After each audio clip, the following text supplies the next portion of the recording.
जैसे राधे जब भी बोलो दोनों हाथ उठाकर जोर से बोलो।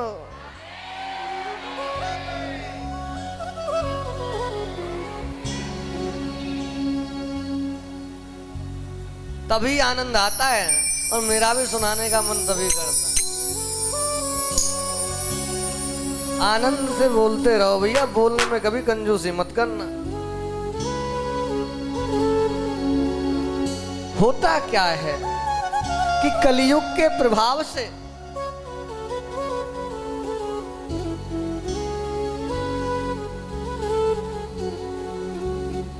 वह परीक्षित, कलयुग जब विवेक को बिगाड़ता है ना, हमारे मस्तिष्क पर जब हावी हो जाता है तो नाना प्रकार के कृत्य कराता है जिसकी हम कभी कल्पना भी नहीं करते।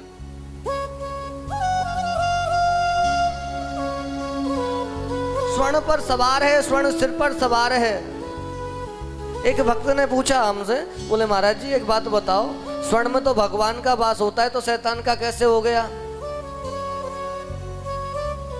स्वर्ण में किसका वास होता है? भगवान का, तो शैतान का कैसे हो गया?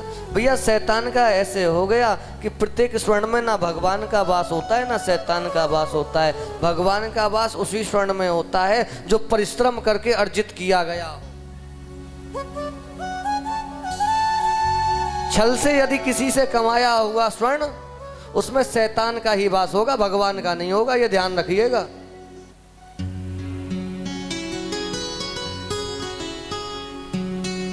अब वो राजा परीक्षित उस कली के प्रभाव से अपने राज्य के वन में आखेट करने के लिए जाता है, परंतु आखेट नहीं मिलता।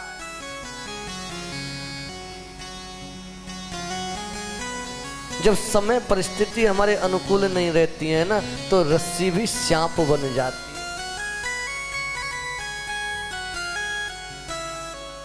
और जब परिस्थिति शुभ हो, उसकी टेढ़ी नजर ना हो, उसकी सीधी नजर हमारे ऊपर हो, तो ध्यान रखना किसी दिन सांप भी होगा ना तो वो भी रस्सी बन जाएगा।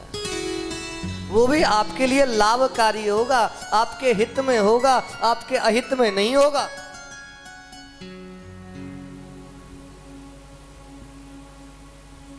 ऐसा भाव है। मेरे कहने का अभिप्राय ये है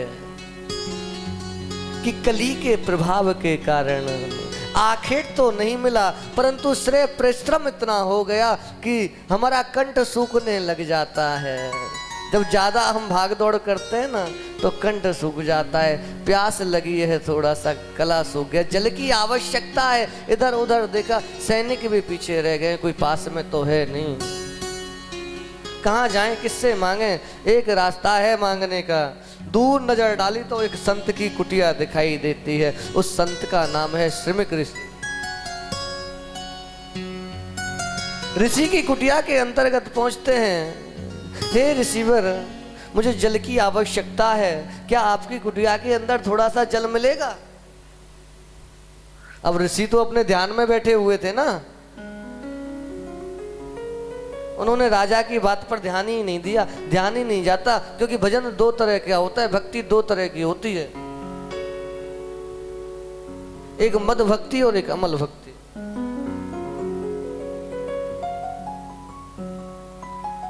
मद भक्ति कैसी होती है जानते हो? जब आवश्यकता पड़े पुकारे। अमल भक्ति ऐसी है कि जब आवश्यकता ना हो तब भी ठाकुर जी का चिंतन रहता है, और वो चिंतन कब हमारे ऊपर इतना हावी हो जाए कि हमारी समाधि लग जाए। और समाधि भी एक प्रकार की नहीं, समाधियों में भी सबसे बड़ी समाधि है जिसको कहते हैं टाटक समाधि। श्वास रुक जाती है, नेत्र स्थिर हो जाते हैं, शरीर में कोई गतिविधि नहीं रहती है, उसको कहते हैं टाटक समाधि। बार बार ऋषि का नाम उच्चारण करने के बाद भी ऋषि से कोई प्रक्रिया नहीं मिली।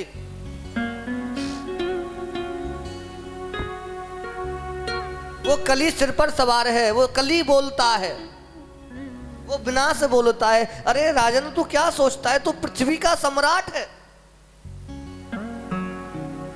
आज तुझे इस ऋषि के द्वार पर खड़े रहना पड़ रहा है, तुझे जल के लिए भिक्षा मांगनी पड़ रही है।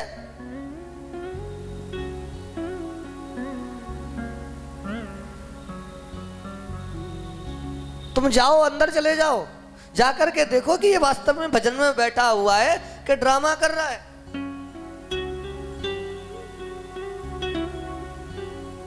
जाकर के देखा, महसूस हुआ। देखो ये एक मुझे दृश्य याद आता है। एक बार श्याम सुंदर ने पांडव और कौरव दोनों को बुलाया अपने पास में, बड़े बड़ों को, कौरवों में से दुर्योधन को और पांडवों में से युधिष्ठिर को, और बोला देखो तुम दोनों ही मेरी बुआ के हो, तो मैं चाहता हूं कि एक कार्य करो। दुर्योधन से बोला कि तू जाकर के एक अच्छा सा संत, एक अच्छा व्यक्ति मुझे ढूंढ कर लेके आ। और युधिष्ठिर को कार्य दे दिया, तू जाकर के एक पापी को ढूंढ करके लेके आ। अब दोनों का कार्य अलग है और कार्य दिया भी है तो अपोजिट, दोनों का अलग अलग। जो दुर्योधन को देना था वो युधिष्ठिर को दे दिया, और जो युधिष्ठिर को देना था वो दुर्योधन को दे दिया। अब दोनों निकल गए भ्रमण पर। दुर्योधन जहां भी जाता, हम जैसे पंडित बाबा मिले, बोलो ये भी कोई बड़ी बात है, कथा करना कोई बड़ी बात है। 4 घंटे माइक आगे लगो रे, बोलते रहे जो जो याद आ। अरे बेटा बैठ के देखो, पता चल जाए। कहना बड़ा आसान है, करने में पता चलता है। दुर्योधन ने पूरा संसार खोज लिया, परंतु उसको कोई अच्छा व्यक्ति नहीं मिला जिसको भी देखे इसमें क्या क्वालिटी, इससे ज्यादा तो मुझ में है। युधिष्ठिर गया संसार में भ्रमण करने के लिए, एक जगह कसाई खाने पे पहुंच गया, जहां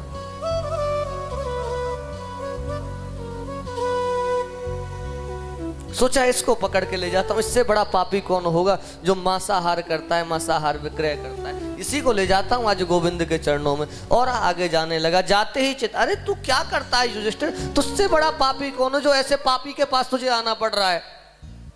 मेरे कहने का तात्पर्य ये है, बुरा जो देखने में चला बुरा न मिले हाँ कोई, जो दिल खोजो आप।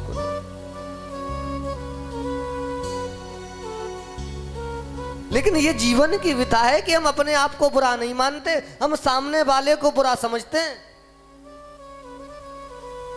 जब अपने अंदर में अच्छाई दिखने लगे और सामने वाले के अंदर बुराई दिखने लगे ना, समझ जाना ये कलयुग तुम्हारे सिर पर विराजमान है। इस कलयुग का प्रभाव तुम्हारे ऊपर प्रारंभ हो चुका है। यही तो परीक्षित के साथ में हुआ। ऋषि की समाधि नहीं दिखी है, नाटक दिखता है। सामने एक मृत सर्प पड़ा हुआ है, उठा करके ऋषि के गले में डाल दिया।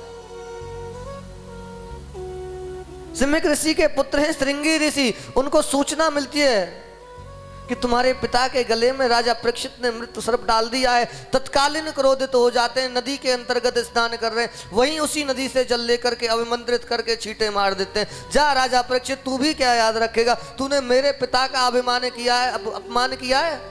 आज से ठीक 7वें दिन एक सर्प जिसका नाम होगा तक्षक सर्प, तक्षक सर्प के डसने से तेरी मृत्यु हो जाए।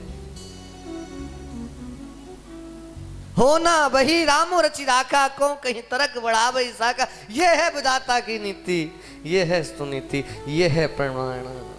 वास्तविक जब तक कली का प्रभाव नहीं था ना, इस पृथ्वी पर परीक्षित जैसा कोई दूसरा राजा था नहीं।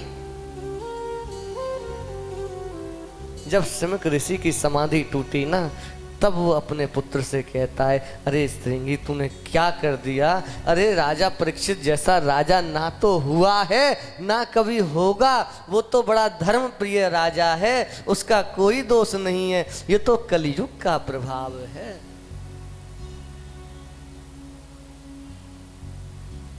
तूने ये क्या कर दिया। वो तो धर्म की रक्षा करने वाला है, संतों को सानिध्य देने वाला है, तुझे ये नहीं करना चाहिए। पर जो मुंह से शब्द निकल जाते हैं ना, वो कभी वापस नहीं होते। इस जिब्या के अंतर्गत ना वजन नहीं होता, हड्डी नहीं होती है। लेकिन बहुत कम लोग इस जिब्या पर नियंत्रण लगा पाते हैं। हाँ जी या ना जी। और जो लगा पाते हैं वो मेरी माताएं हैं, जो कथा में बात करती रहे कुछ ना कुछ। ये नियंत्रण ही तो है।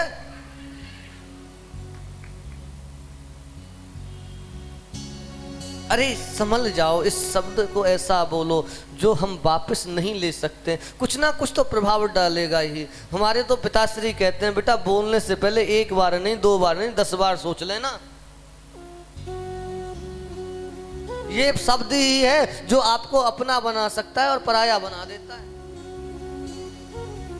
ये शब्दों का प्रभाव होता है।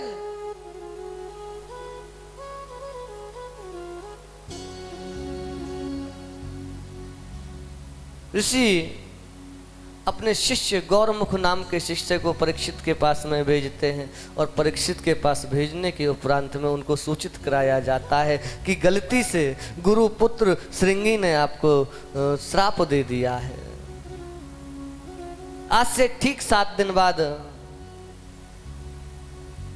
तक्षक सर्प के डसने से तुम्हारी मृत्यु हो जाएगी। हे राजन, तुम्हारे पास अब जीवन के ये 7 दिन ही शेष बचे हैं। 7 दिन तुम्हें कोई मार नहीं सकता और 7 दिन के बाद तुम्हें कोई बचा नहीं सकता। अपने जीवन को बचाने के लिए जो यत्न प्रयत्न तुम कर सकते हो वो कर लीजिए।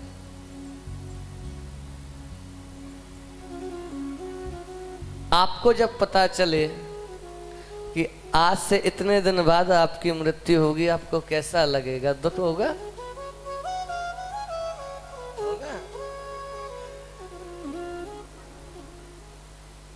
लेकिन परीक्षित मुस्कुराता है। वो अपनी पत्नी इरावती के पास पहुंचता है, मुस्कुराता है। पत्नी कहती है स्वामी आज मुस्कुराने का कारण क्या है? कि आज मैं बड़ा खुश हूं देवी, आज मैं ऐसा वरदान प्राप्त किया, आज मैं ऐसा अचंबा लेकर के आया हूं जो कोई कर नहीं सकता, जो मैं कर सकता हूं। क्या कर सकते हो? कि देवी इस संसार में कोई ऐसा व्यक्ति है जो अपने वक्षस्थल छाती पर हाथ धर के कह सके कि मैं इतने दिन तक जीवित रह सकता हूं। मैं दूसरों की तो तब कहूं जब मैं अपनी गारंटी नहीं ले सकता। आज मैं 5:33 पर आपको कथा सुना रहा हूं। 35 तक सुना पाऊं या ना सुना पाऊं, ब्राह्मण भगवान जन्म करा पाऊं या ना करा, ये सब उसके हाथ में।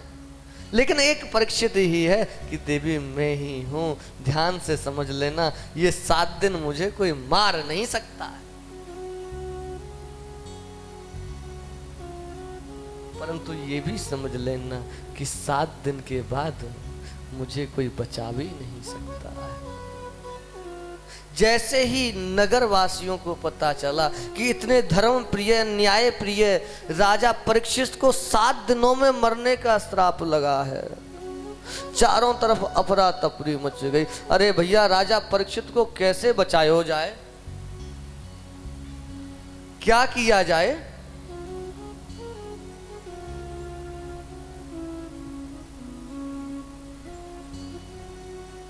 विद्वानों की सभा बैठी है और उसी सभा के अंतर्गत आदरणीय, परम पूजनीय, प्रातः स्मरणीय मेरी राधा रानी के परम लाडले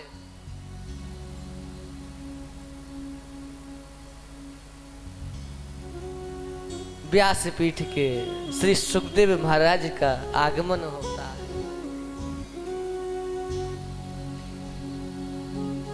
सुखदेव महाराज जैसे ही आते हैं ना तो परीक्षित कहता है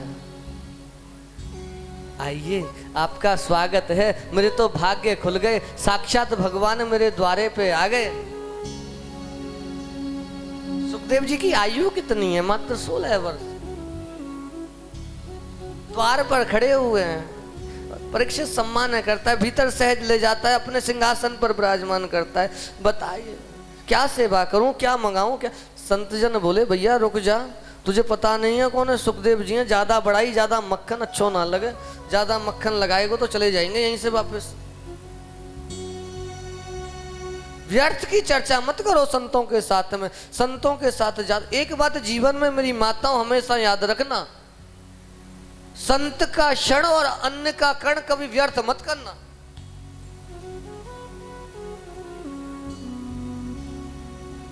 वो परीक्षित हाथ जोड़ करके सुखदेव जी के सम्मुख बैठ जाता है। महाराज, जल्दी मरने वाले को क्या करना चाहिए? आप मुझे तो बस इतना बता दो, जिसके पास जीवन के मात्र 7 दिन बचे हो, उसको क्या करना चाहिए? श्री सुखदेव जी कहते हैं भजन करो, श्वास श्वास पे कृष्ण भज, वृथा सांस मत को। अरे तेरे पास तो चुनिंदा ही सांसें बची है, अब तो तुझे एक ही काम करना चाहिए कि अब जितनी भी सांस बची है ना, कृष्ण का गुणगान कर, हर एक श्वास पे कृष्ण का नाम जाप कर, श्वास श्वास पे कृष्ण भज, वृथा सांस मत खो, ना जाने या सांस की आवन।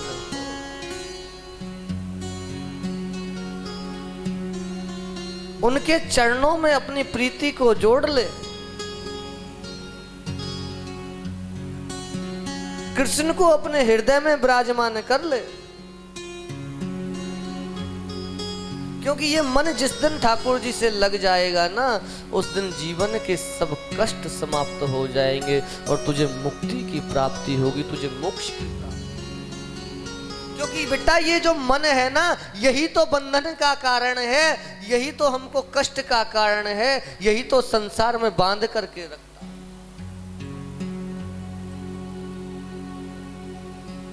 बड़ी अद्भुत बात कही है।